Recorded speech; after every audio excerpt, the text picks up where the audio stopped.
గొప్ప దానమునియగు నీ గ్రంథమును మాకు దయచేసినావు కాబట్టి నీకనేక కృతజ్ఞతా స్తోత్రములు. నీవు స్వయముగా మాకు చెప్పవలసిన మాటలన్నీ ఈ పుస్తకం యందలి ఇమిడ్చి ఉన్నావు గనుక నీకు మా వందనములు సమర్పించుకొనుచున్నాము తండ్రి. ఆమేన్. రేపు దేవుని యొక్క కాపుదల, సహాయము, సహకారము ఈ తృతీయ దశభాగమునకు క్రమముగు 30వ దినమున మోషే సుగోపవాస ధ్యాన ప్రభావములో ప్రవేశించిన మనందరకును ఆత్మజ్యోతులుగా త్రిత్వ దేవుడు వెలిగింపజేసి ఆయనే దీవించును గాక. దయచేసి కూర్చోనండి. నీవేయని నమ్మిక యేసు నాకు, నీవేయని నమ్మిక, నీవే మార్గంబు, నీవే సత్యంబు, నీవే జీవంబు, నీవే సర్వంబు, నీవేయని నమ్మిక యేసు నాకు, నీవేయని నమ్మిక. దేవుని యొక్క మహాఘనమైన కృపను బట్టి ఈ ప్రశస్తమైన స్థలములో దేవుని యొక్క ఆత్మీయ భాగ్యములో ప్రవేశించిన మనందరికను పరలోకపు తండ్రి యొక్క తోడ్పాటు సదా తోడైయుండును గాక. ఆమేన్. లైట్లు ఆపియాము ఒకసారి. మరి ఈ దినము మన ధ్యానాంశములోనికి వెళ్ళడానికి ముందు మరి ఒక వీడియో క్లిప్పింగ్ అంశమును కూర్చిన వీడియో వివరణను ఒకసారి ప్రభు సాన్నిధ్యంలో ఒకసారి చూద్దాం. ఆ పక్షించు, దాని పక్షించు, అరగట్ ఇంకోటి ఉంది కింద కింద. అదే 5 సంవత్సరాలు అయిందిరా ఆ లైన్ పెట్టారు, స్విచ్లు ఎత్తుకుంటున్నాం. ఇంకా ఒకసారి అమ్మ వాక్యంలోనికి వెళ్ళడానికి ముందు ఈ నేటి దిన ధ్యానాంశంలోని తెగుళ్ళ యొక్క క్రమములో ఒక వీడియో క్లిప్పింగ్ క్రమాన్ని ఒకసారి చూద్దాం.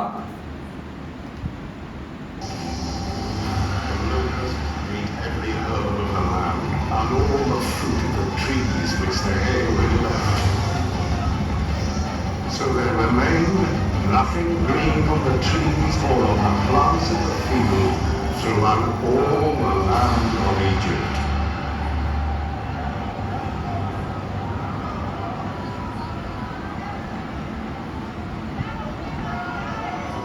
Father, I have seen the people outside the palace. They are starving. Prove ourselves not only through what we accomplish, but through what we endure. Why may we endure this? I am Pharaoh. You, my son, will be Pharaoh one day. We are older, the pillars of this mighty kingdom. If I yield to the God of the Hebrews, if I am defeated, foundations crumble. We will disappear. It is not defeat, brother. It is humility and reason. It is progress. The gods can live in peace. Seti and Horus came to reconciliation. They divided the world between them. And I am to divide the world which is already mine. Father, if you give Moses what he wants, you will lead our people back to prosperity. You will be made greater, not lesser for it.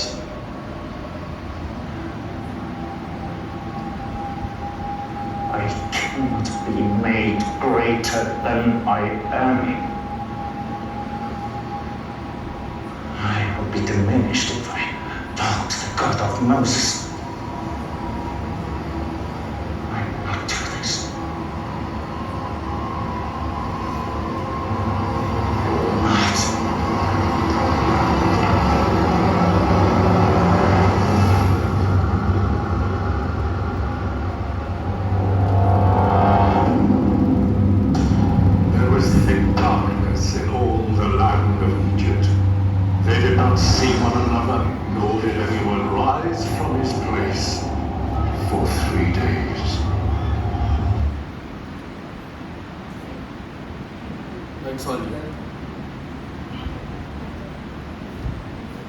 ప్రార్థన చేసుకుందాం. మహాపరిశుద్ధుడైన మా ప్రియ పరలోకపు తండ్రి, పరలోక జ్ఞానోపదేశమును మాకు బోధించుటకు గాను ఈ నిర్మలమైన ప్రశస్తమైన స్థలములో ఈ దినము ధ్యానించుకునబోవు అంశమును మాకు బోధపరచనయ్యున్న పరిశుద్ధుడా నీకు వందనాలు. విననయ్యున్నా, వివరించనయ్యున్నా సమస్త క్రమములు వాక్యానుకూలముగా బోధానుసారముగా నీ బిడ్డలకు మీరే బయలుపరచి దీవించుమని నేటి దిన మర్మ వాక్యముతో మమ్ములను దర్శించు పావనుడగు యేసు నామమున మిక్కిలి వినయముగా బ్రతిమలాడి వేడుకొనుచున్నాం తండ్రి.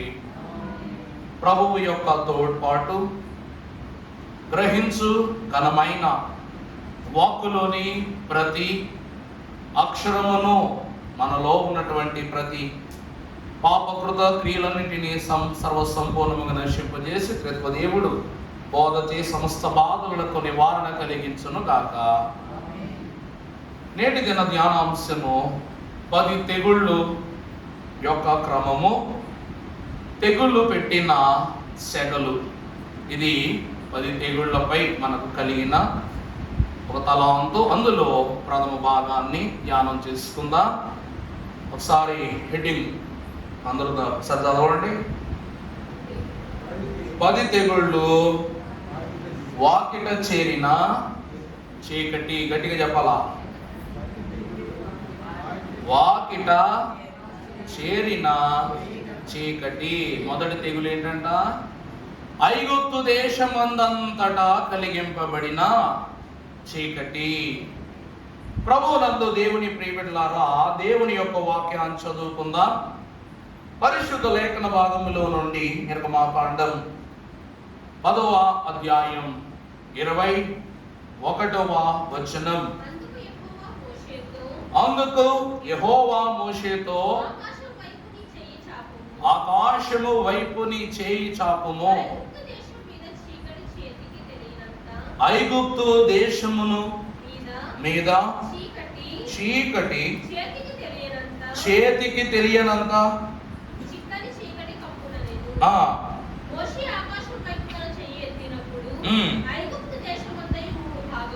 మూడు భాగములు గాఢాంధకారమాయెను.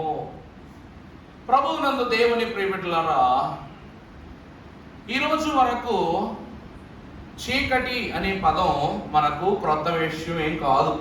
కానీ దేవుడు సృజించిన వాటిలో చీకటి విశ్రాంతికి చిహ్నముగా, అలాగుననే చీకటి లోకమునకు లేక లోక కాలగమనమునకు, దినము యొక్క పరిభాగమునకు సూచనగా కనబడుతుంది. అవునా కదండి? నిండు వెలుగు చీకటిగా మారితే రేపటి రోజు కోసం పరిమాణం చెందుతుంది అని మనం భావిస్తాం. చీకటి పడకపోతే ఏమనుకుంటాం? రోజు మారింది అనుకుంటామా? టైం మారినా చీకటి పడకపోతే రోజు మారదు అని నిర్ణయం తీసుకుంటాం. రెండవది, చీకటి దేనికి సూచన అనగా విశ్రాంతికి సూచన. ఇది మన యొక్క లోకములో మనము యాదృచ్ఛికంగా మాట్లాడుకునే వివరణ. కానీ వాక్యానుసారముగా మనము చూసినట్లయితే చీకటి అనగా శోకము, చీకటి అనగా వేదన, చీకటి అనగా మరణము. చీకటి అనగా ఏంటంటే శోధన, శోకము, మరణం. అవుతుందా అండి? నేను ఈ లోకమునకు వెలుగునై ఉన్నాను, నన్ను వెంబడించు వారు ఎన్నటెన్నటికి నీ చీకటిలో నడువరు అనగా ప్రవేశించరు అన్నారు. అనగా మరణములోనికి ప్రవేశించరు అని ప్రభువు సెలవిచ్చారు.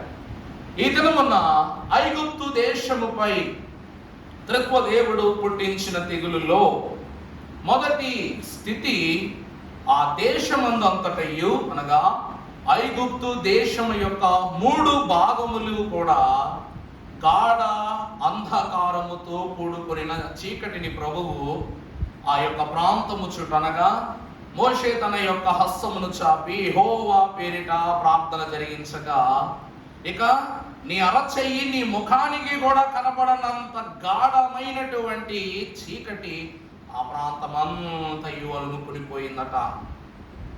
ప్రభునందు దేవుని సంఘమైన వాళ్ళరా, దేవుని యొక్క వాక్యములో మనము కొన్ని ప్రాముఖ్యమైనటువంటి మర్మాలను జాగ్రత్తగా చూసినట్లయితే, యోహాను సువార్త 8వ అధ్యాయము 12వ వచనాన్ని మనం ఒకసారి చదువుకుందాం. మరలా యేసు, నేను లోకమునకు వెలుగును, నన్ను వెంబడించువారు చీకటిలో నడువగా జీవపు వెలుగును కలిగి యుందురని వారితో చెప్పెను. మరియు నేను లోకమునకు వెలుగును. నన్ను వెంబడించువారు ఏ వెలుగును పొందుకుంటారనగా జీవము అను వెలుగును పొందుకుంటారు. వెలుగు జీవమునకు సూచన. వెలుగు దేనికి సూచన అండి? జీవమునకు సూచన.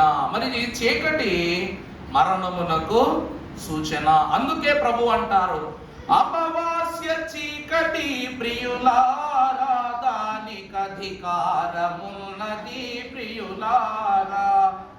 అమావాస్య చీకటి ప్రియులారా, దానికి అధికారమున్నది ప్రియులారా.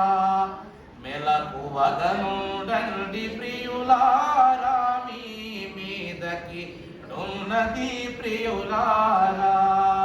మెలకువగనుండండి ప్రియులారా, మీ మీదకిడున్నది ప్రియులారా. మోషే ఫరో యొద్దకు చేరి వచ్చి, ఇదిగో యెహోవా దేవుని సముఖమున దేవుని పరిచారకుడనైన నేను నీకు హెచ్చరించుచున్న క్రమమేమనగా, నీవు దేవుని జనమును పోనివ్వని ఎడల యెహోవా ఉగ్రతకు లోనగునట్లు ఆయన పుట్టించు 10 తెగుండ్లను నీవు ఎదుర్కొనుటకు ఏమికా సిద్ధముఖము అంటున్నాడు ఫరోతో. ఒక సర్వసాధారణమైన వాడు, ఎవరివి? నన్ను చూసి భయపడి పారిపోయినోడివి. అలాగ పారిపోయిన నీవు దేవుని సముఖమును నిలిచిన వాడవై ఉండి, దేవుని పేరిట అనగా కంటికి కనపడని వాడు, చెవికి వినపడని వాడు, హృదయానికి అంతు చిక్కని వాడు అయ్యున్నా దగ్గర పెట్టుకోండి చేసి ఏం చేశాడంట? హృదయానికి అంతు చిక్కని వాడని అయి ఉన్నటువంటి దేవుని మాట పట్టుకుని, నువ్వు చూసావా? నువ్వు చూసావు, నేను చూడలా, అందుకే యెహోవా ఎవడు అన్నాడు అన్నమాట. ఇప్పుడు యెహోవా ఎవడు అను పదమునకు గుర్తుగా ఎవడో, ఏమి చేయగలడో, ఏమి చూపగలడో, ఏమి కలిగించగలడో చూపించగలడు అయ్యున్న వానిగా దేవుడు మోషే తొలి తెగులును ఐగుప్తు దేశములోనికి ప్రవేశపెట్టాడు.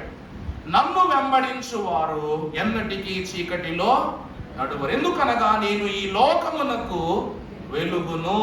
ఇశ్రాయేలు ప్రజలైన వారికి వెలుగుగాను, వారిని హతము చేయుటకు బలిబూనుకుని బానిసత్వ జాడన ఉంచిన ఇశ్రాయేలు ప్రజలకు దండన చేయుచున్న ఐగుప్తీయులకు మరణముగాను, తన క్రమమును సంచరింప చేయుటకు ఆనాడు కీర్తనాకారునితో వ్రాయించిన గాఢాంధకారపు లోయలో నేను సంచరించినను ఏ అపాయమునకు నేను భయపడను. ఈ రోజున గాఢాంధకారము అనగా మరణమునకు సమమైన భయము. అర్థమైందండి? గాఢాంధకారం అంటే ఏంటంట? మరణమున కంటే ఘోరమైన భయం. ఈ రోజున మన హృదయములో కలిగే ప్రతి ఆందోళన కూడా ఈ అంధకార క్రియల వంటివే. ఏ అపాయమునకును నేను భయపడను, ఎందుకంటున్నానంటే యెహోవా నాకు కాపరి గనక. ఈ రోజున కాపరియగు ప్రభువే ఈ అంధకారమై ఉన్న, గాఢాంధకారమై ఉన్న చీకటిని ఐగుప్తు దేశములోనికి ప్రవేశపెట్టడాన్ని బట్టి వారిలో కలిగిన మొట్టమొదటి స్థితి ఏమిటనగా అంతరంగ మరణం. చీకటి ఏం చేస్తుందో తెలుసునా అండి? మనిషిని సగం చంపేస్తుంది. చీకటి మనిషిని ఏం చేస్తుందండి? సగం చంపేస్తుంది. భయం, అదే కదా దాని అర్థం. మనిషిని ఏం చేయాలి? అంతరంగంగా మీరు శుభ్రంగా నడుచుకుంటూ వెళ్తున్నప్పుడు కరెంటు పోయింది అనుకుందాం. గాడిదుట్లే కరెంట్ది ఏముందలే అని వెళ్తున్నప్పుడు పుస్ అని ఒక దెబ్బలోను ఏ ట్రాన్స్ఫార్మర్ పేలటము, లైట్ పేలటము జరిగింది అనుకోండి, ఏం చేస్తాం? ఇంకంతే, జుర్రు మనిపోద్ది మనసులో. ఇంట్లో మీరు స్విచ్ చేయగానే అనుకోకుండా షాక్ కొట్టిన ఫీలింగ్ వచ్చినట్టు ఒక చిన్న లైట్ వెలిగి ఆగిపోయింది అనుకోండి, ఎలా ఉంటుంది? భయం. ఇంట్లో ఏదో ఒక సామాను తీసుకుంటే అనుకోకుండా మరొక సామాను కింద పడిపోయి పగిలిపోయింది అనుకో, భయం. అది గాజు సామాన్ అయితే ఇంకా భయం, ఎక్కడ అడుగు వేసేస్తామో కాళ్ళు ఏం దిగిపోతానని. ఈరోజు ఐగుప్తీయులకు వారి హృదయమును, వారి క్రమములను, వారి క్రియలను మొత్తము దేవదేవుడు అంధకారమయం చేసేసాడు. మీకు అర్థమయ్యేలా ఒక విధం చెప్తా. వీరు చీకటిలో ఉండటాన్ని బట్టి ఒకరితో కలిగిన ఒకరి క్రియలు మరొకరికి చూపుకొనలేరు, మొదటి స్థితి. రెండవది, దేవుడు చీకటిలోనికి నెట్టి వేసింది ఐగుప్తీయులను మాత్రమే కాదంటే ఎవరో తెలుసా? ఐగుప్తు విగ్రహాలను కూడా దేవుడు ఏం చేశాడు? చీకటిలోనికి నెట్టేసి. అంటే మీరు చీకటి సంబంధులు, మృత సంబంధులని దేవుడు తెలియజేయుటకు గాను దేవుడు ఏం చేశాడంట? 3 దినములు ఆ దేశమందంతటా 3 శాఖలుగా ఐగుప్తు దేశాన్ని విభజన చేసి 3 రోజులు ఏం పంపించాడట? చీకటిని పంపించాడు. అందుకే చీకటి దేనికి సూచన అనగా మరణమునకు సూచన. మరి ఇశ్రాయేలీయులు దేవుని యొక్క వెలుగును పొందుకొని వారి వారి జీవనమును ఆ దేశములో సాగించుకున్నారు. చెప్పాం కదా, ఐగుప్తు దేశము పాలెము వెలుపల ఇశ్రాయేలు ప్రజలు బ్రతుకుతున్నారు, బానిసలుగా బ్రతుకుతున్నారు. ఐగుప్తు దేశములో వెట్టి పని చేయటకు మాత్రమే వారిని తీసుకొస్తారు, అంతే తప్ప ఐగుప్తు ఆహారాలు తినటానికి, పనులు చేయటానికి, వారి స్వార్జితం బ్రతకటానికి వారు రానివారు. ఇప్పుడు 3 భాగాలుగా విభజింపబడిన ఐగుప్తు దేశమునకు మరణము అని చీకటిని పంపించి, గాఢాంధకారపు చీకటిని పంపించి తన యొక్క మహిమను, తన బలాన్ని దేవుడు ప్రచురపరుచుకున్నాడు. చీకటి అనగా మరణము. చీకటి అంటే ఏంటండి? మరణం. ఒక నిజం చెప్పాలంటే మనిషి జీవితంలో 2 రంగులే ఉంటాయి, అనుభవించవలసినవి 2 రంగులే. ఒకటి నలుపు, 2 తెలుపు. ఈ లోకములో కళ్ళు తెరిస్తే ప్రతి రంగు కంటికి కనబడిన దేవుని తెలుపు అను, ధవళము అను తెలుపు రంగుని ఎవరు చూస్తారో వాళ్ళు వెలుగు సంబంధులు అవుతారు, వెలుగు సంబంధులు అవుతారు.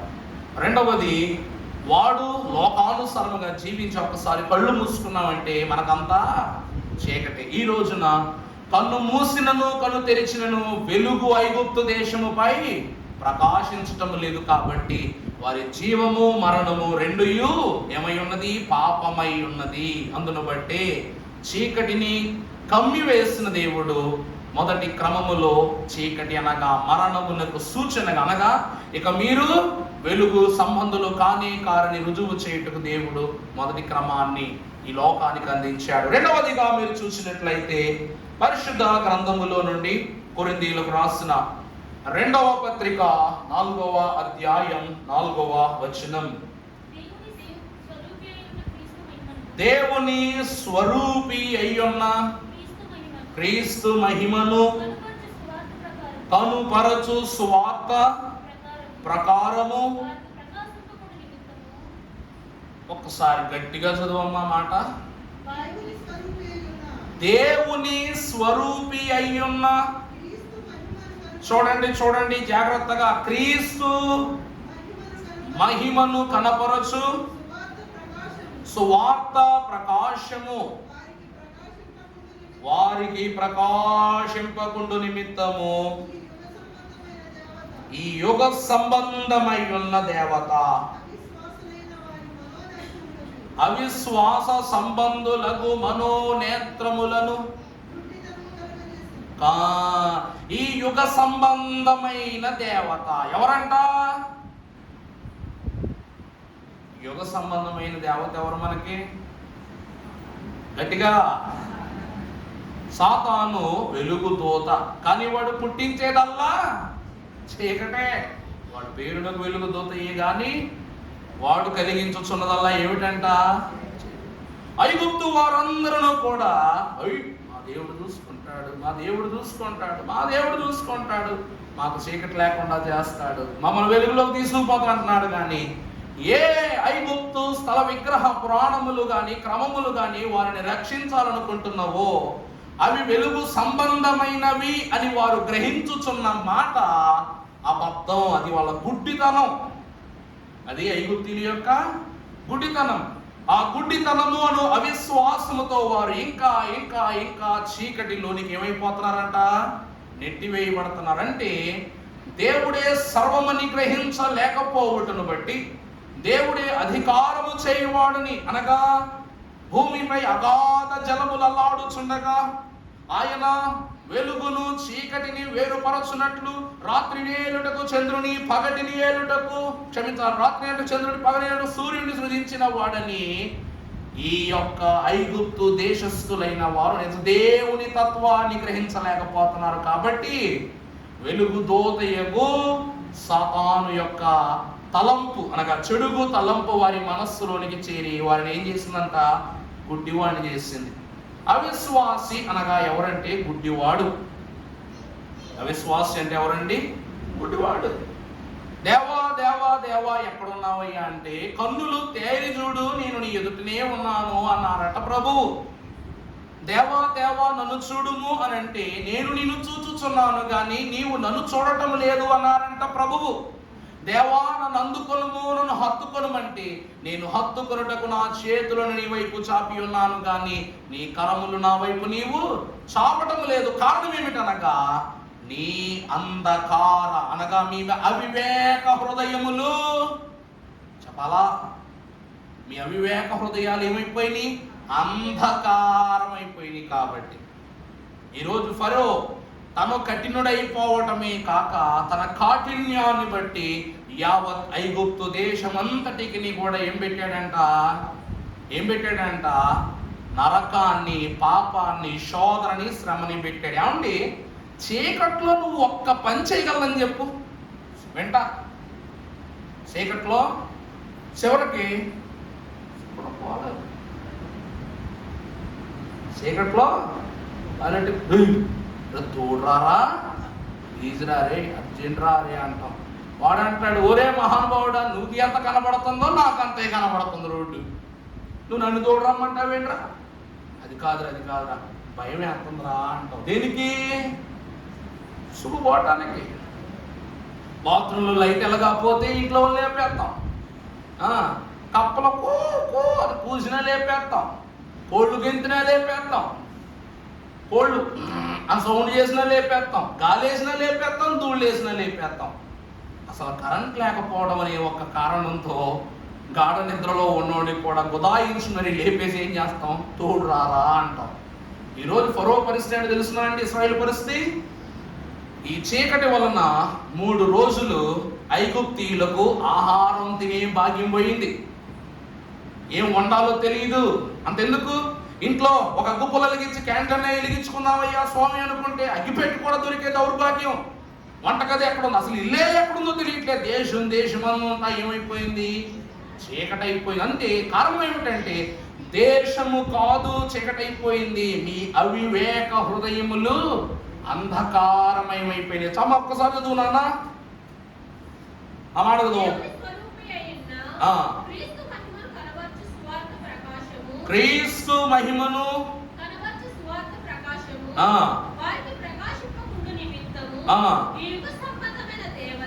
ఈ యుగ సంబంధమైన దేవత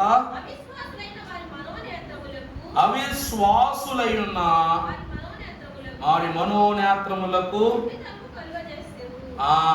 అవివేక హృదయములకు దేవుడు ఈ యుగ సంబంధమైన దేవత ఏం కలుగు చేసిందంట? గుడ్డితనం కలగజేసిందంట. నాన్నగారు ఆ కాలంలో ఉన్నప్పుడు దావీదు కుమారుడు అనే కీర్తన పాడుతున్నప్పుడు ఒక చరణం అందులో ఉంటది. కాలదేవత కనులు మూసినే, కాలదేవత కనులు మూసినే, కర్మలు చాల చేసి కబోదినైతినే, కర్మలు చాల చేసి కాబోదినైతినే కర్మలు చాలా చేసి కాబోదినైతినే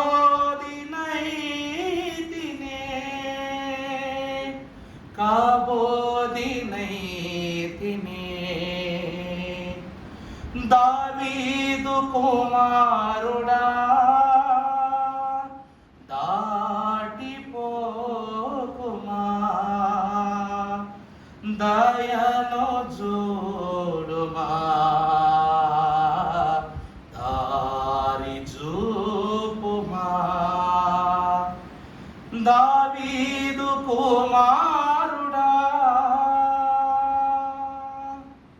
వాక్యం చదువుకుందాం. రోమా పత్రిక 1వ అధ్యాయం 21వ వచనం. అందరూ జాగ్రత్తగా చూడండి. మరియు వారు దేవుని ఎరిగియు ఆయనను దేవునిగా మహిమ పరచలేదు, కృతజ్ఞతాస్తుతులు చెల్లింపలేదు గాని తమ వాదముల యందు వ్యర్థులైరి. అంధకారమాయను తాము జ్ఞానులమని చెప్పుకొనుచు వారు అక్షయుండగు దేవుని మహిమను క్షయమగు మనుషుల యొక్కయు పక్షుల యొక్కయు జంతువుల యొక్కయు పురుగుల యొక్కయు ప్రతిమా స్వరూపముగా. ఇప్పుడు ఐగుప్తు దేశములో ఈలాగున వ్రాయబడిన ఒక ప్రతిమా రూపమైనను క్షయమగు ప్రతిమా రూపములో ఏది అయినను వారిని కాపాడడానికి ముందుకు వస్తుందా? రాట్ల కారణం ఏంటో తెలుసా అండి? చీకటి అనేది దైవజనులు ఏమన్నారో తెలుసా? చీకటి హృదయ సంబంధమై ఉన్నటువంటి స్థితి. అందుకే మనిషి ఎప్పుడు వివేకంతో జ్ఞానంతో దేవుని కనుగొనలేకపోతాడో అది మన జీవితంలో చీకటి క్రమము అని దేవుని వాక్యం సెలవిస్తుంది. రెండవదిగా మీరు చూసినట్లయితే వీరి యొక్క జీవితము లేక జీవనం ఏమైపోయిందంట? మరణములోనికి తీసుకుని వెళ్ళిపోయింది. రెండవ స్థితి. మొదటి చీకటి అనగా మరణం. రెండవదిగా చూసినట్లే చీకటి అనగా అవివేకము. చీకటానికి ఏంటండి? అవివేక హృదయము. చీకటి అంటే ఏంటమ్మా? అవివేక హృదయం. మూడవదిగా మనం చూసినట్లయితే రోమా 15:13 కాగా మీరు పరిశుద్ధాత్మ శక్తిని పొంది విస్తారముగా నిరీక్షణ గలవారగు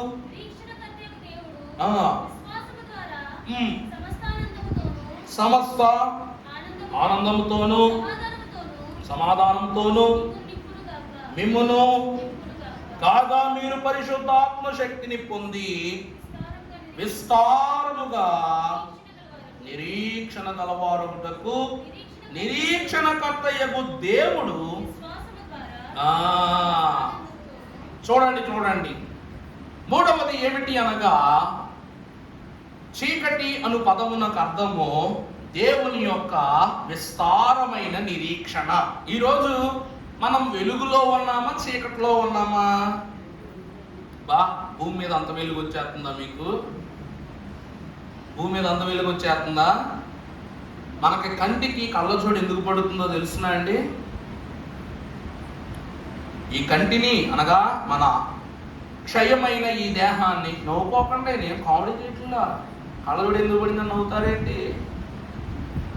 కళ్ళకొకసారి కళ్ళజోడు తీసేస్తే మీ కళ్ళ ముందున్న పరిశుద్ధ గ్రంథంలో పవిత్రమైన అక్షర క్రమం మన కంటికి కనబడదు.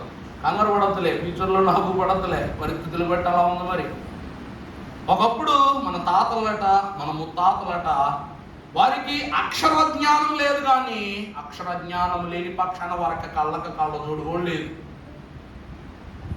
వాళ్ళు తనివి తీరా చదవటానికి కళ్ళు బాగా ఉన్నప్పటికీ వాళ్ళకి ఏమి రాదు, అక్షరాలు దిద్దటం రాదు, చదవటం రాదు, ఏమి రాదు. ఈరోజు మనకు అన్నీ వచ్చు, కానీ ఈరోజు చూడగలిగే కన్నులు మనకు లేవు. దైవజనులు అన్నారు, దృష్టి లోపము సృష్టి లోపము నుండి వచ్చినది కాదు అన్నారు. దృష్టి లోపం ఎక్కడి నుంచి రాలేదంట? సృష్టిలో నుంచి రాలేదంట. దృష్టి లోపము మన యొద్ద నుండి సంక్రమించినదట. అందుకే మన కంటికి రూపము కానీ, రంగు కానీ, ప్రాణము కానీ లేని ఒక పరికరాన్ని కంటికి పెట్టుకోకపోతే మన కళ్ళు ఏం కావట్లా, పని చేయట్లా. ఈరోజు దేవుని వాక్యం కూడా అంటున్న మాట ఏమిటంటే, చీకటి అనున్నది మానసిక ఉద్దేశమునకు సంబంధించినది. అందుకే మీరు దేవుని మహిమను చూచున్నట్లు ఆత్మ పూర్ణులై మీరు జీవించుడి అంటున్నారు. ఇశ్రాయేలు ప్రజలైనటువంటి వారు అగ్ని స్తంభమును, మేఘ స్తంభమును చూచిన మహాగణులు, శ్రేష్ఠులు. సినాయి పర్వతముపై దేవుని యొక్క ప్రత్యక్షత సాంద్ర మేఘము వలె కమ్ముకొనుట అను క్రమమును చూచిన గనులు. ఎన్ని ఘనమైన క్రియలను చూచిన వీరు వాగ్దాన దేశములో ప్రవేశించుటకు ముందు ఇవన్నీ సాక్ష్యములని గ్రహించలేకపోవటాన్ని బట్టి వారి దృష్టి లోపము గల వారిని దేవుని వాక్యం సెలవిస్తుంది. దేవుని ప్రియబిడ్డలారా, చీకటి అనగా దృష్టి లోపము. చీకటి అంటే ఏంటండి? దృష్టి లోపం. అందుకే ఆయన ఈ లోకమునకు వెలుగుగా వచ్చును గాని జనులు ఆయనను గుర్తింపలేకపోయిరి. యోహాను సువార్త 1వ అధ్యాయము, యోహాను సువార్త 1వ అధ్యాయము 6వ వచనం. అతని పేరు యోహాను.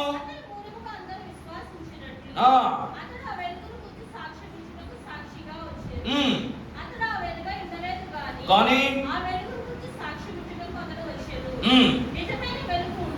ఉండెను, అది లోకములోనికి వచ్చుచు ప్రతి మనుష్యుని వెలిగించుచు ఉన్నది. ఉండెను కానీ అది సంగతి.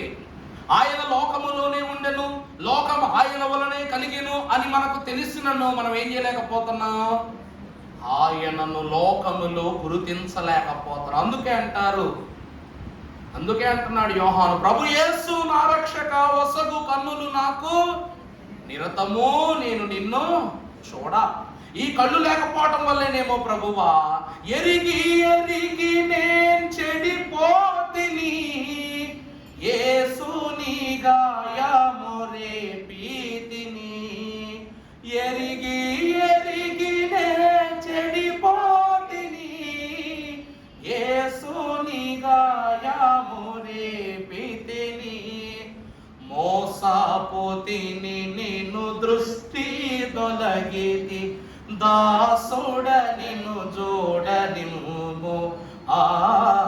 మోసపోతిని నేను దృష్టి తొలగితి, దాసుడ నిన్ను జోడనిమ్ము.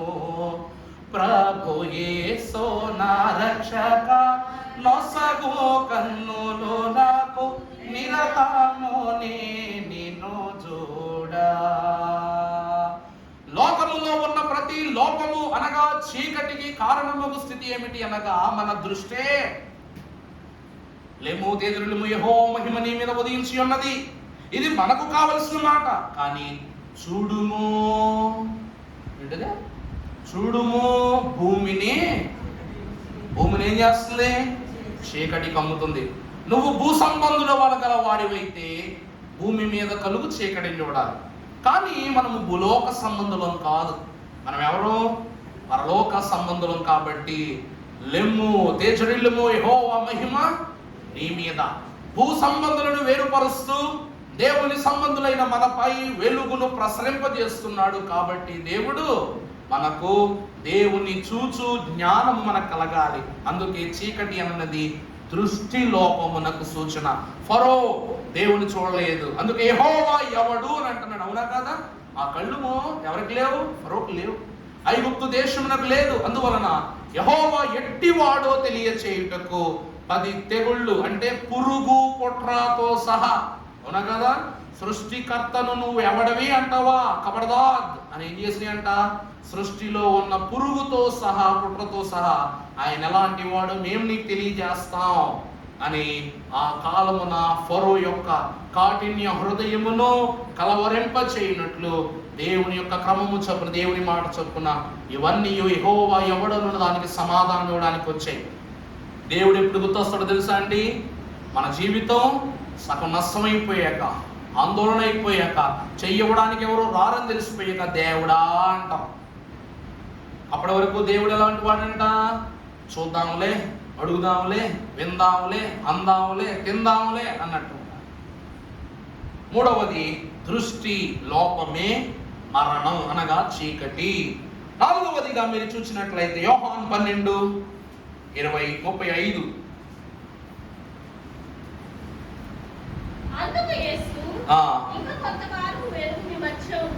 ఇంకా కొంతకాలము వెలుగు మీ మధ్య ఉండును, చీకటి మిమ్మును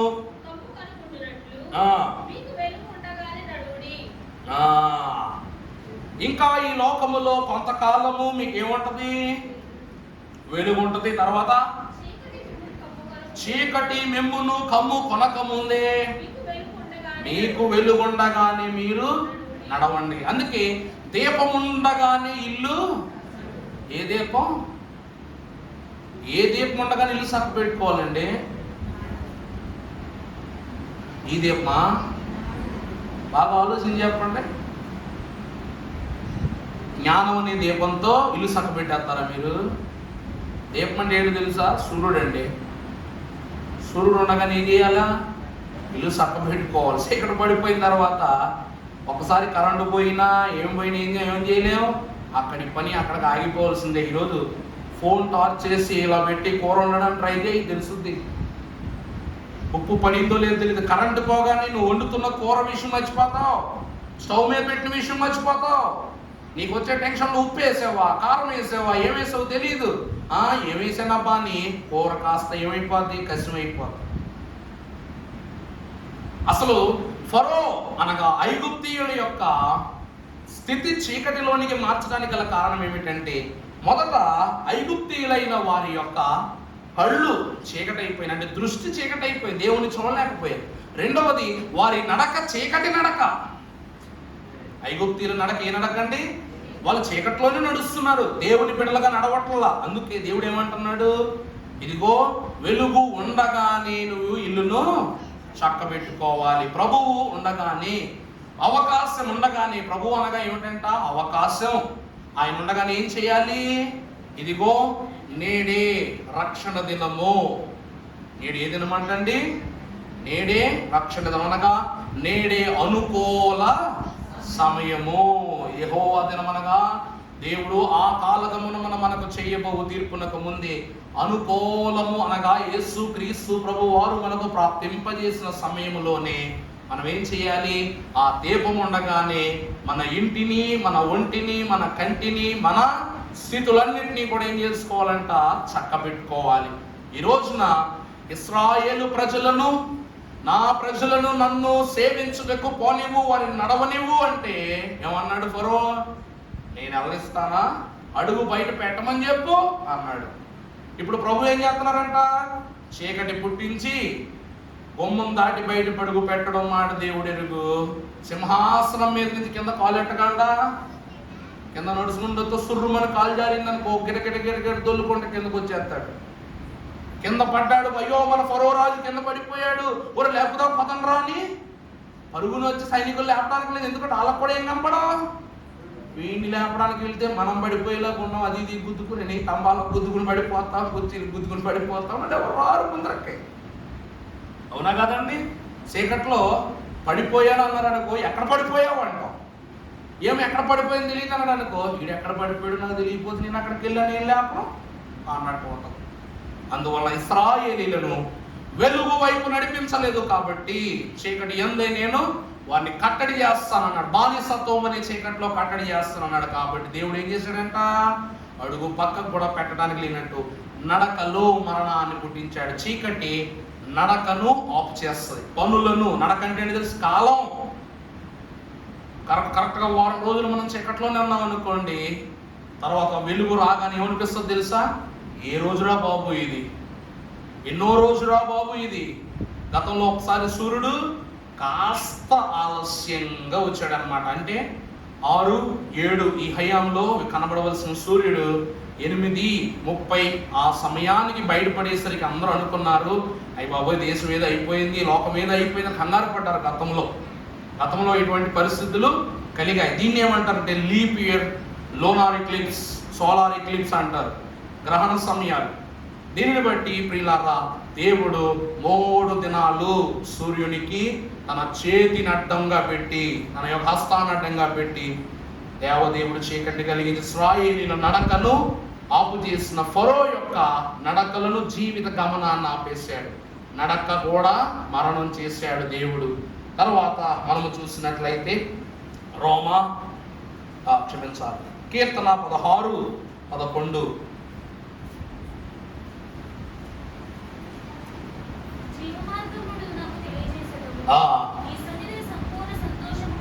నీ సన్నిధిని సంపూర్ణ సంతోషం కలదు,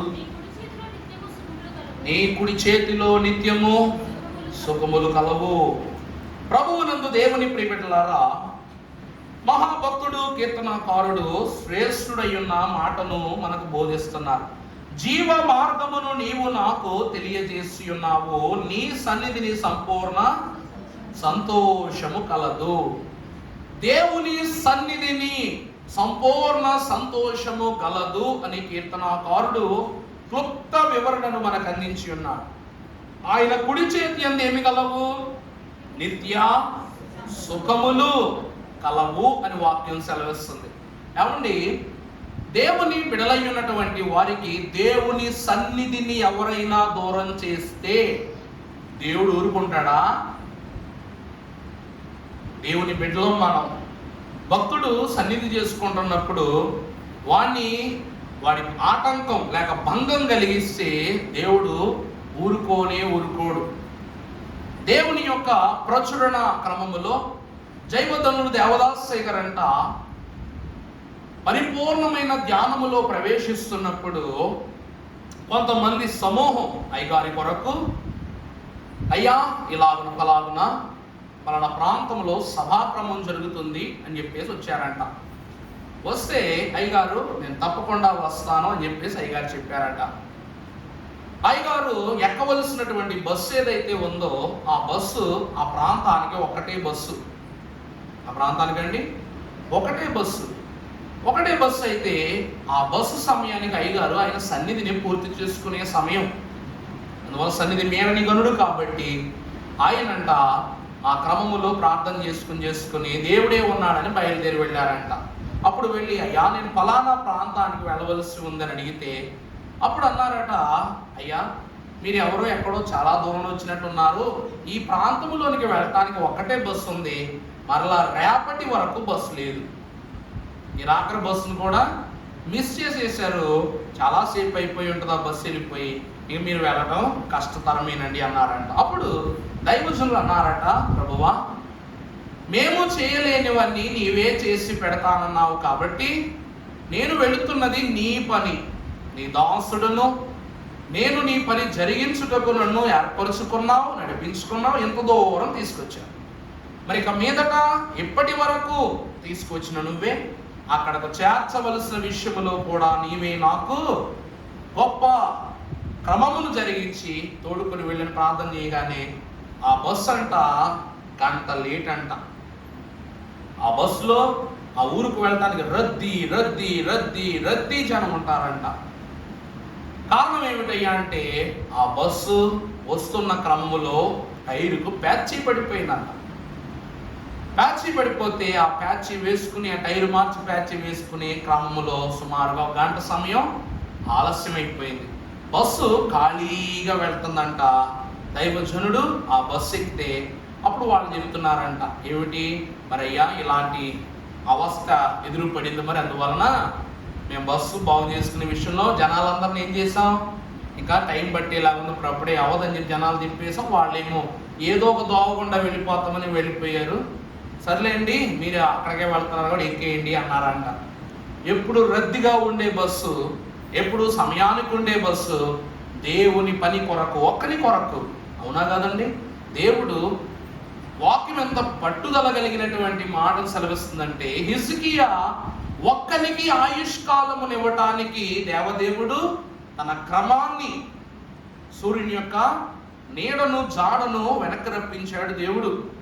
యెహోషువ ప్రార్థన చేయగా ఒక్కడి ప్రార్థన వలన సూర్య చంద్రులను దేవుడు అక్కడికక్కడే ఆపివేశాడు. ఒక్కరి కొరకే ఇంత అద్భుతాలు చేయవలెనా అంటే ప్రియబిడ్డలారా, నీతి మంతుల యొక్క మొరను యెహోవా ఆలకించును అంటున్నారు. ఈ రోజున దేవుని సన్నిధిలో ఉన్న మనమెల్లరము నీతిమంతులము. దేవునికి మహిమ కలుగును గాక. మనం ఎవరమే? నీతిమంతులం. మీ మొరలను లేక మీ పనులను దేవుని యందు మీకున్న విస్తారమైనటువంటి తలంపును దుష్టుడు పాడు చేయాలని చూస్తే దేవుడు ఊరుకుంటాడా? నీవు నా బిడ్డల పాడు చేస్తే నేను నిన్ను పాడు చేస్తా, అవునా కాదండి? నా బిడ్డల పాడు చేస్తే నేను నిన్ను పాడు చేస్తా. ఇప్పుడు ఫరో ఐగుప్తీయులను ఇశ్రాయేలును పాడు చేశారు కాబట్టి దేవుడు ఏం చేస్తున్నాడంట? దేవుని సన్నిధిలో నీ సన్నిధిని సంపూర్ణ సంతోషం కలదు. ఎందుకంటే ఆ సన్నిధిలో ఏమున్నదంటే వెలుగుంది, ఆత్మీయత ఉంది, పరిశుద్ధత ఉంది. ఇదంతయు ఫరో తీసివేసేసాడు కాబట్టి ఈరోజు ఐగుప్తు గుడారములో దేవతా విగ్రహముల ఎదుట వెలిగించడానికి ఒక్క దీపార్తిని కూడా దేవుడు ఏం చేయలేదంట? వెలగనివ్వలేదు. ఎవరు ఎవరు ఎవరు ఎవరు అంటే చివరికి దేవుడు సమాధానం చెప్పాడు, నేను ఉన్నవాడను అనువాడను అని ప్రభు సెలవిచ్చాడు. అందుకనే 5వ స్థితి ఏమిటి అనగా వారికి శాపము అను మరణాన్ని ఇచ్చాడు. చీకటి అంటే ఏమిటండి? శాపం. తర్వాత చూస్తే యోహాను రాసిన మొదటి పత్రిక 1వ అధ్యాయం 6వ వచనం, ఆయనతో సహవాసము గలవారమని చెప్పుకున్నటకు చీకట్లో నడిచిన ఎడల మనం అబద్ధమాడుతూ సత్యమును ఆయన వెలుగులో ఉన్న ప్రకారం ఎడల మనం అన్యోన్య సహవాసము గలవారమై. అలాగనని చీకటి అన్నది సంబంధితమైన మరణం. అర్థమైందండి? చీకటి అనేది ఏమిటంటే సంబంధితమైన మరణం. అందుకే ప్రభు అంటారు చీకటి అనేది ఎలా కలుగుద్దంటే దుష్టుల ఆలోచన చొప్పున నడువని వాడు, పాపుల మార్గమున నిలువని వాడు, అపహాసకుడు కూర్చుండు చోట కూర్చుండని వాడు, యెహోవా ధర్మశాస్త్రమునందు ఆనందించుచు దివారాత్రములు దానిని ధ్యానించువాడు. ప్రభునందు ప్రియమిట్లారా, సంబంధం ఎవరితో సంబంధం ఉండకూడదు? దుష్టుల ఆలోచనతో సంబంధం ఉండకూడదు, పాపుల మార్గముతో సంబంధం ఉండకూడదు, అపహాసకుడు కూర్చుండు చోటన కూర్చుని వారితో సంబంధమును ఏర్పరచుకొనకూడదు.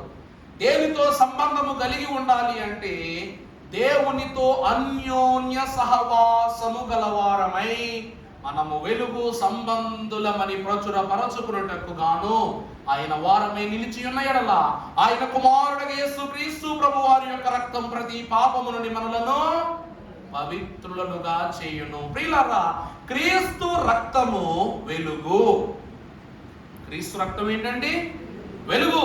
యేసుక్రీస్తు ప్రభు వారు మరణించగానే అప్పటి కాలమున మిట్ట మధ్యాహ్న కాలం అంతా ఏమైపోయిందంట? దేశమంతా చీకటి కమ్ముకుపోయిందా లేదా? దేశమంతా ప్రభు మరణాన్ని బట్టి చీకటి కమ్ముకుంది. ఈ రోజున చీకటి అయితే కమ్ముకున్నది కానీ వెలుగు సంబంధులను ఏమైనా చేయగలిగిందా? చేయలా. దేవుని వాక్యం చూస్తే ఐగుప్తు అందంతటా కూడా చీకటి ఉంది కానీ ఇశ్రాయేలీల గుడారములలో దేవుని వెలుగు ప్రకాశింపబడుతుందంట. కారణం దేవునితో అన్యోన్య సహవాసం కలిగి ఉండటం. వీరు పాపముతో సాంగత్యం కలిగి ఉన్నారు, వీరు దేవునితో సాంగత్యం కలిగి ఉన్నారు. అందుకే చీకటి లోక సంబంధాన్ని సూచిస్తుంది. చీకటి ఏం సూచిస్తుందండి? లోక స్నేహం, లోక సంబంధానికి సూచనగా ఉంది. ఆఖరి మాట మనము చూసినట్లయితే నిర్గమకాండం 10:27, నిర్గమ 10:27, కఠిన పరుపగా అతడు వారిని పోనీయ నొల్లక యుండెను. అమలారా, కఠినత్వం, కాఠిన్యం అంటే ఏంటండి? చీకటి. రాతి గుండె గలవాడు రావాడు అంటాం. రాతి గుండె అంటే ఏంటండి? ఈ రాతి మనస్సుకు ప్రేమ చేరదు, దీవెన చేరదు, మంచి చేరదు, నీతి చేరదు, అన్నీ కూడా ఏం చేస్తాయి? చీకటి మాటలు, చీకటి పనులు, చీకటి బ్రతుకులు, ఇవే ఫరో యొక్క కఠిన హృదయానికి సూచన. అందుకే హెబ్రీ మహాభక్తుడు 3వ అధ్యాయం 15వ వచనంలో ఆఖరి మాటగా ఒక మాట సూచిస్తూ ఉన్నాడు. చదువుతలే హెబ్రీ 3:15. నేడు మీరు ఆయన శబ్దమును వినిన ఎడల కోపమును పుట్టించినప్పటి వలె మీ హృదయములను ఆయన చెప్పెను కనుక పాపము వలన కలుగు భ్రమ చేత మీలో ఎవ్వడునూ కఠినపరచబడకుండునట్లు ప్రతి ఒక్కరూ ఒకరినొకరు బుద్ధి చెప్పుకొనుడి. ప్రభువునందు ప్రియబిడ్డలారా, చివరి మాట మరణము అనగా చీకటి అనగా పశ్చాత్తాపం. చీకటి అనగా ఏమిటండి? పశ్చాత్తాపం. ఇప్పుడు పేతురు మహాభక్తుడు తన హృదయం చీకటైపోయింది. యేసుక్రీస్తు ప్రభు వారి యొద్దకు వచ్చి, ప్రభువా క్షమించు నాయనా, నేను నిన్ను విడిచిపెట్టనని ప్రమాణం చేశాను, నిన్ను విడిచిపెట్టని అందరూ వాగ్దానం చేసి నేనే ముందు పారిపోయానయ్యా, నిన్ను విడిచిన క్షణము నుండి నా మనసు ఏమైపోయింది? చీకటైపోయింది ప్రభువా, నన్ను క్షమించు అని తన కాఠిన్య హృదయాన్ని దేవుని ఎదుట వెలపరుచుకుని ప్రభువా క్షమించమన్నాడు. ఇస్కరియోతు యూద తన మనస్సును అంధకారం చేసుకున్నాడు. దేవుని ఎందుకు చెప్పుకున్నాడా? చెప్పండి. దేవుని వాక్యం అంటుంది ఏమిటంటే పశ్చాత్తాపము లేనిదే అనగా పశ్చాత్తాపము అను స్థితి లేనిదే ప్రాయశ్చిత్తము ఉండదు. ఈ ఫరో యొక్క కాఠిన్య హృదయము ఎలాంటి హృదయం అనగా ఒకటి చెప్తే వినడం. ఫరో ఏంటండి? ఒకటి చెప్తే వినడం. అది భార్య అయితేనే, బిడ్డలైతేనే, దేవుడైతేనే, ఎవరు చెప్పినా వినడం.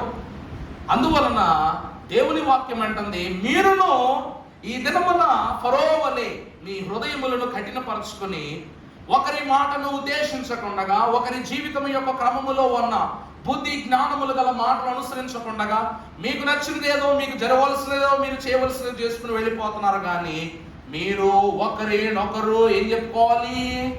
బుద్ధి చెప్పుకోవాలి. ఒకరికొకరు ఏం చేయాలంట? బుద్ధి చెప్పుకోవాలి. ప్రభువునందు ప్రియబిడ్డలారా, బుద్ధి లేనివాడు వృద్ధి లేనివాడు అన్నారు. బుద్ధి లేనివాడికి ఏముండదంట? వృద్ధి ఉండదట, శుద్ధి ఉండదట, సిద్ధి ఉండదంట, లబ్ధి ఉండదట. దేవుడు ఏమి ఇవ్వడు బుద్ధి లేని వాళ్ళకి. అందుకే తెలివిని కలిగించు, నన్ను దివ్యగా వెలిగించు, నేను కలిగిన భాగ్యములన్నీ నా కంటికి యెహోవాయే జ్ఞానమిచ్చు వాడై ఉన్నాడని తెలుసుకుని నడుచుకొనుము. ఎకాలము దేవుని యొక్క సాన్నిధ్యమునందు నీకు సాఫల్యం కలుగును అంటాడు కీర్తనాకారుడు. దేవుని ప్రియబిడ్డలారా, యెహోవాయే దేవుడని విశ్వసించి ఆయన సన్నిధిలో మంచి నడకను కలిగి జీవించమంటాడు సొలొమోను. దేవుని ప్రియబిడ్డలారా, చీకటి అనుక్రమము ద్వారా ఫరో యొక్క పాపపు క్రియకు కలిగించిన చీకటి వలన తన దేశము చీకటైంది, తన హృదయం చీకటైంది. కానీ పశ్చాత్తాపడ్డా? అలాగున మీరు ఉండవద్దని ప్రభు అంటున్నారు. ఆ రోజు దేశము మీదకే చీకటి వచ్చింది, కానీ రానున్న పాప క్రియల వల్ల లోకమంతయు చీకటి కలబోతుంది. అవునా? ఆకాశంలో సూర్యుడు నల్లబడిపోతాడు, చంద్రుడు ఎర్రబడిపోతాడు, నక్షత్రాలు రాలిపోతాయి. నువ్వు వెలుగు వెలుగు వెలుగు వెలుగని తాపత్రయపడిన దేనిని కూడా దేవుడు ఈ లోకంలో లేకుండా చేస్తాడు. ఆధారం అనుకున్న దేనిని కూడా నీకు ఆధారం కాకుండా చేస్తాడు. అప్పుడు దేవా అని పిలిచిన దేవుడు నీ వైపు కరుణెత్తి చూడడం. అందుకే ఇదే నేడే అనుకూల సమయము, యెహోవా సన్నిధి యందు సరిదిద్దుకున్న కాలము, సిద్ధపడిన సంఘము ఆయుక్తము చేయబడు సమయము. ఇదే దేవుని వాగ్దానము కనుక దేవుని ప్రియబిడ్డలారా, చీకటి ఈరోజు వాళ్ళ వాకిటి దాకా వచ్చేసింది. చీకటి ఎక్కడ దాకా వచ్చేసిందండి? ఇశ్రాయేలీయుల యొక్క వాకిటి దాకా దేవుడు వారి యొక్క జీవితాలను కోపపరచుకున్నట్లు వారి వాకిటి దాకా తీసుకొచ్చాడు. అందువలన వారు గడప దాటి బయట గడుగు పెట్టగలిగారా? అందుకని ఈరోజు నీ గుమ్మము బయటే పాపం అనే చీకటి ఉంది. ఫరో వలె కఠిన హృదయముతో ఆ వాకిటి నుండి నీ గుమ్మములోనికి, నీ హృదయములోనికి, నీ కుటుంబములోనికి దానికి రాణించినట్లయితే దేవుని వెలుగు దేశములోనికి మనము రాణింపబడజాలము. కాబట్టి త్రిత్వదేవుడు ఈ మొదటి తెగులు ద్వారా ఫరోకు నేర్పిన బుద్ధి వలె చీకటి సంబంధులుగా మనము ప్రవేశించకుండగా దివ్య వాక్య బోధ ద్వారా మా జీవితములను వెలుగులోనికి నడిపింపజేసి ఆత్మకార్యమును ప్రసరింపచేయును గాక. ఆమేన్.